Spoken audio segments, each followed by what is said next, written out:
on the day after. NFL Draft, round 1, day 1, and it was a fun one if you're a drama fan, because that's exactly the way the first round played out. I don't want to say most of it, but a good portion of it right here in Philadelphia, with the Eagles not only moving up, but trading, doing a deal with the devil to get the guy that they wanted, a guy that, if anybody has been watching Birds 365, you know I was very high on. So for the most part, and I'll have to explain that too, why it's only the most part, they got the guy that they wanted. Johnny Mac, I know you were working till the wee hours of the morning, because you're not only the co-host here at Birds 365, but you got some other responsibilities for a whole bunch of other outlets and the like. When you put your little head to bed last night, were you okay with the Eagles pick? Were you incensed with the Eagles pick? Have you come around to the fact that they needed a big-time playmaker like Devonta Smith? What was your last thoughts before nodding off into Never Never Land? No, well, first of all, I thought they got a good player. I think that's been one of the false narratives. People often say, you know this, Jody, when you say you'd rather have somebody else, they automatically say, well, McMullen doesn't like Devonta Smith. I think he's a really good player. So the Eagles got an excellent player at the end of the day. They're certainly better off at that particular position. Nobody knew better than me they needed a playmaker. I've been watching this team for 2 years in the modern era of football not have a receiver with 600 yards. One thing I'll guarantee right here today, Jody, is Devonta Smith will crack the 600-yard mark if he stays healthy. Obviously, that's the caveat on every player in the NFL, if he stays healthy. So they got a really good player in a draft that I thought was 16, 17 deep at best when you talk about the top-tier talent. So they got one of those guys. That part of it's all good. The part that's bad is who was on the board. And I would have rather had 2 players on the board. I know you would have rather had 1 player on the board. And it came down to I said this yesterday on the show, your actual Sophie's choice, Justin Fields or Devonta Smith. The Eagles weren't thinking about a quarterback at all. They didn't even think about Justin Fields. The Bears come up at number 11. So that's number 1. Number 2 was what you also mentioned, the deal with the devil. Boy, man, I tried to get Howie to talk about this last night, and he did a little bit, to his credit. But can you imagine if this goes poorly? If Micah Parsons turns into Ray Lewis, if he turns into what Devin White was for the Tampa Bay Buccaneers last season, and Devonta Smith is just an okay receiver, that's the Eagles are going to be taking heat for years. Yeah, yes, they will, which is why, and I'm not discounting that possibility, because, again, if you would listen to our show, I thought Micah Parsons was one of the most talented players in the draft. There's some personality questions attached to Micah Parsons, but we shouldn't be shocked by it. The Cowboys have been willing to deal with those type players for years, so that should surprise no one. But you're right. He's got a chance to be a real nice player, and that's who the Cowboys picked with the 12th pick in the draft. It could go poorly for the Eagles in a comparison way, but I still love the aggressiveness of it. Howie Roseman had his board, and I know he said this last night. This was a board-type pick. They had their grades. They had their drop-offs. Devonta Smith was a guy that they had graded very highly. They thought that there was a chance that if they didn't move up and take him, they weren't going to get him. That's one we'll never know. And I have some New York contacts. So I think we know, Jody, and I'll tell you why, but go ahead. Go ahead. Go ahead if you can tell me that the Giants would have taken Devonta Smith at 11. Well, coming into the draft, I didn't. I thought they'd go edge rusher. But now that you see what happens, Dave Gettleman, who never falls back because he was likely upset about not getting Devonta Smith. Then he ends up, I think, at 20, and he takes Kadarius Toney. He's basically taking the same type of player, not nearly as good, a poor man's Devonta Smith. I would argue a broke man's. I would argue a homeless man's Devonta Smith. So that kind of tells me what Dave Gettleman wanted. And by the way, we'll get into all this, but you talk losers of the draft. What I just said about 16, 17 deep, people like Dave Gettleman at 11, and I think Rick Spielman at 14, who dropped out of that range, those were the real losers in this draft to me. Yeah, but Gettleman got a lot of capital to do the drop down. But if you're in the draft with that's 16, and so many, you heard it on the show, Jody. We had so many personnel people saying the same thing. I heard it here and in other places. I don't see why you do that in a draft that's not that deep. You know, you get one of those good players. I don't care about draft capital. If they're not good, who cares? Well, then do you fault the Eagles for moving down from 6 to begin with? Yeah, a little bit. I mean, okay. If you're sitting you're a guy who just doesn't believe in dropping down. You're a guy no. Put where you are. And there's certain drafts, it's great. If you like, and the Eagles aren't quite as bad because I said it was 16, 17 deep. But if you look at 6 and who was available at 6, the difference between that and 12, I think is pretty significant. Not nearly as significant as the fall off from, say, 12 to 17, 18, 19. Okay. Your boy Quiddy Pay didn't go to 21. Would he be in that 16 or 17? Well, let me bring it up. And here's the issue. I think you had teams starting to reach right at 16 with Arizona. And they took the kid from Tulsa, Zaven Collins. Then you had Las Vegas with Alex Leatherwood. Man, that's reaching. Yeah, nobody understands that. Yeah. Jamin Davis from the Washington football team at 19. I thought Miami, that's a nice gamble with Jalen Phillips. Kadarius Toney, that's an awful reach. Quiddy Pay, I think, is a nice pick. Caleb Farley, injuries aside, that could be boom or bust. Darisaw, big reach to me. So, yeah, right there, right when I said 16, that's when people started reaching. And I will give you that I think that's exactly where the drop-off comes in, that up until that point, guys were more, I don't want to use the word lock, but higher probability of being able to step right in, play, contribute at a pretty high level. So you're right. Both of those teams did drop down below that line, but they got paid pretty significantly to do so. And you're right. The whole fact that the Giants took a wide receiver, does that indicate that they were going to take Devonta Smith at 11? Dave Gettleman will never admit to it. No, of course. Somebody who was in the room looking at the Giants board at the time of pick. But I think it's a pretty good supposition. And that's why I have to give Howie Roseman credit. Part of being able to be Monty Hall on draft day, let's make a deal, is to have good info. Yeah. To be able to project and predict not only what the players are going to do, but what the other teams around you in the draft are going to do. And I think Howie Roseman had a pretty good feel, if not inside information and a clue that the Giants were going to do what they had to do. If they had Devonta Smith rated as high as I think they should have, to move up only 2 spots, even to do a deal with the devil like the Dallas Cowboys, the second of their 2 third-round picks, which almost ironically, that's the Carson Wentz compensation third-round pick they gave up to get a piece that Carson Wentz is never going to get a chance to throw to, like Devonta Smith. That's not an outrageously high price to pay to move those 2 spots to get a guy as great. And I think it's more than just upside. I think it's going to happen. Devonta Smith, I think that's outstanding work by Howie Roseman. Yeah, I mean, I give him credit for targeting a player and going up and go and get it, because I think you're right. Dave Gettleman would have selected Devonta Smith. So the Eagles wanted him. I give him credit for going up and getting him.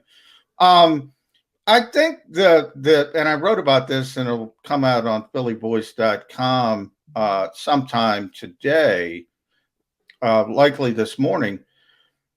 What they gave back only matters if Parsons turns into a star. It really does, because then you're starting to say the Cowboys, if they would have forced to stay at 10, they would have taken Parsons. So it's an easy decision for them. They fall back 2 spots. They get an extra third-round pick, and they get a superstar. That's what I was talking about, that kind of deal with the devil that could come back and bite the Eagles into you know what. But that's for down the line. If you have confidence in your evaluation, if you have confidence in your board, and that's the player you want, yeah, go up and get him. I have no issue with that. But there is some danger dealing with the Dallas Cowboys. I think that's fair to say. That is very true. Has always been the case, and is certainly the case here in 2021. The reason that I said I was not over the moon ecstatic with the pick of Devonta Smith, even though, and for those of you who find me in other places other than here on Birds 365, this is show number 19 for us, and I've been talking about Devonta Smith for this is show number 20. We've done 19. The first 19 picks, chances are I talked about Devonta Smith because I was that high on him as a wide receiver coming into the league. This wasn't something that just started when Birds 365 started. On the air last year, CBS, WIP, wherever you happen to catch me. I thought he was the best of the wide receivers in the Alabama wide receiver room last year, which included Ruggs and Jody, two guys who were drafted in the first round. Not as high as Devonta Smith and or his teammate, Mr. Waddle. They set the new record for the two highest first round pick wide receivers ever, knocked their former teammates off the board 1 year later. But I thought he was the best player in that room last year and thought he was coming out and thought he should have been drafted before his two teammates. He decided to go back to school, surprisingly won the Heisman Trophy. I didn't know he was going to be that good, but I was kind of taken aback that he even went back to school. I thought he should have and could have come out. So I've been talking this kid up for a year and change. This isn't a, hey, you know that Devonta Smith could fall to the Eagles type thing. I was gaga over Devonta Smith last year before he even went out and won the Heisman Trophy. So I've been in this kid's corner for quite some time. Yet when the pick came up and I knew the Eagles were trading up, they announced it. I said, are they trading up to get Devonta Smith, or maybe, just maybe, are they changing their mind despite the fact that Jeff Lurie, not completely on the record, but through Chris Mortensen, had said, we need to do whatever it takes to put better pieces around Jalen Hurts. I thought maybe they did a double take because Justin Fields at number 10 in the draft was still, in my estimation, great value. I held out the possibility that could be the name they called out. It was not. It was Devonta Smith. So I'm not mad at it. I can't be down about it. I think Devonta Smith had a chance to become a superstar in this league. But as we discussed on the show yesterday, quarterback is still the number one position. They had a chance to get, for my money, the second best quarterback in the draft, even though three others had gone off the board before him. And he ended up going one pick later to the Chicago Bears to basically make poor Nick Foles irrelevant in that right now. I think Andy Dalton did that. They didn't even need the Justin Fields to make Nick Foles irrelevant. But, yeah, it was funny, Jody, because I got killed right away because people, you got to go. Jody Mack's going to kill you tomorrow morning. I said, Jody didn't want Devonta Smith at 10. That was his Sophie's choice. He wanted Justin Fields. I did joke to Joe Krause, though. I did the math, and that's not my forte, as we know early on the 19 shows of Birds 365. But I went, 2021, let's give Devonta Smith 10 years, 2031, 2036 before Damo, hopefully still healthy and kicking boats him in the Hall of Fame. And Jody and I are going to be out in Canton for Devonta Smith. That's it. That's a promise out of you. I heard it. It's on record. See, the thing about you saying it on YouTube, it never goes away. So you just said it. It's on record, McMullen. We're going. I love going to Canton. I'll go for anybody.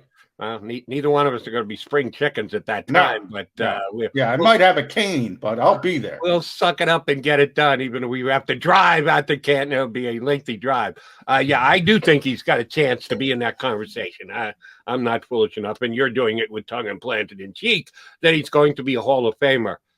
It's not an impossibility. I'm not going to say that, yes, Johnny Mack and I have already made great talent. My only concern, I think I mean, look, there aren't a lot, and Howie and Nick and Andy Waddle got asked this.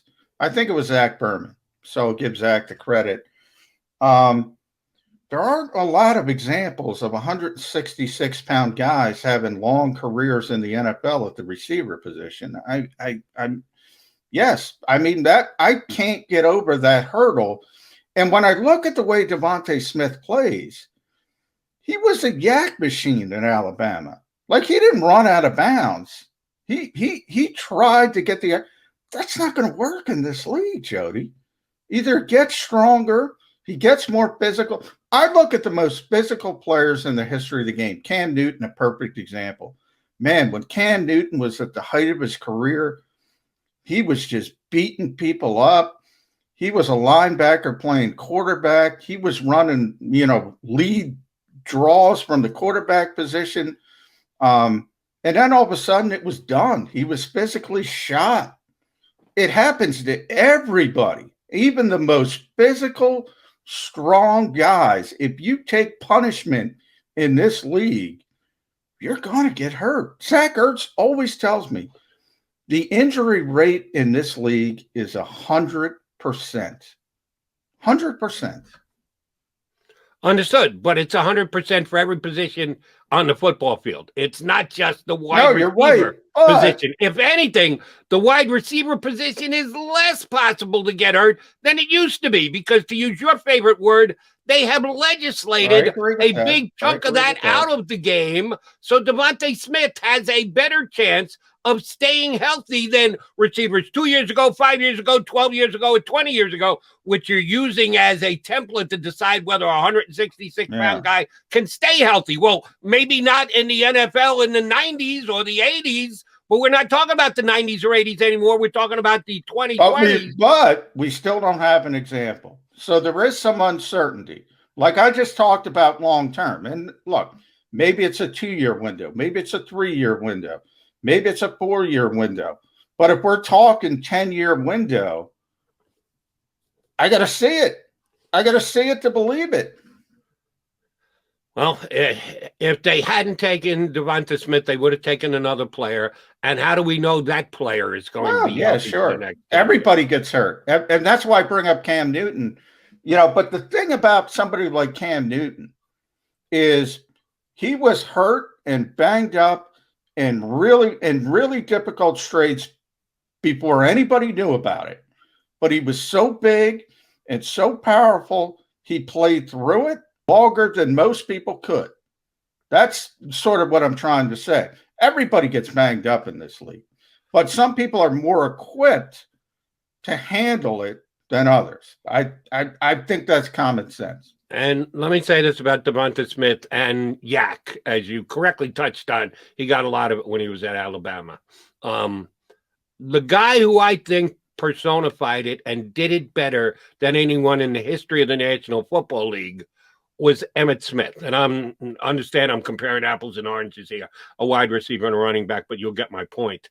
Emmitt Smith, when at the very last second had to make a decision to either throw a shoulder down and cause contact, be the guy who initiated the contact, or try and go that extra yard and a half and get the hell out of bounds, Emmitt Smith would go out of bounds. Yes. He wouldn't run backwards. He wouldn't go sideways. He would try and get every inch, but he knew exactly where he was going to go out of bounds, and he would avoid 90% of the contact. I compared Devonta Smith to Emmitt Smith, that he can be that kind of wide receiver. He's not, you use Cam Newton as a comparison. Cam would put his shoulder down and try and move a safety, move a linebacker. Devonta Smith doesn't do that. He's not that stupid. Well, He's I go back crazy. You know what? The guy I like to tell my stories. I told you my famous Adrian Peterson story. I'll tell you another one about Adrian Peterson. First of all, I've had 6 knee surgeries, Jody. 6 knee surgeries. Damn. Now, the most pain I've ever felt in my life was a handshake from Adrian Peterson. Back when we were allowed to shake people's hands. It was like a vice. It was, people will talk about it, ask other people. It is like an unbelievable vice. That's how powerful that guy is. The rule where they changed the crown of the helmet for the offensive player in the NFL is called the Adrian Peterson rule, because he would just lower his head and bowl people over. And you're exactly right with Emmitt Smith. People need to learn to step out of bounds. You don't need to prove your dominance over every player in this league, because ultimately, whether it is Cam Newton, Adrian Peterson, whomever, if you keep doing that stuff, I remember the angriest I ever saw Frank Reich was when Carson Wentz, it was a game in Carolina, they were inside the 5. He lowered his shoulder to try to get in the end zone. And he got lucky. He didn't get hurt. Frank Reich was so upset at him. He said, he just told him how dumb it was. The Eagles, since day one that he got here, said, you got to protect yourself. You got to be on the field. You got to be smart. Some of it's just natural, Jody. And some people like Emmitt Smith, that's a great example, were smart enough and had the football IQ to just dip out of bounds, as you mentioned. I hope Devonta Smith has that. He needs to have that. That's what he showed me at the University of Alabama. All right, we are going to get our first time out in here. Then we're going to bring on the guy who's going to be calling that name, Devonta Smith, quite often over the next decade, hopefully after he gets into the end zone. The voice of the Philadelphia Eagles, Merrill Reese, scheduled to join us here on Birds 365. If you missed any of today's show on the JAKIB Media channel, listen to the podcast on your way home. Available on YouTube, Apple, and Spotify.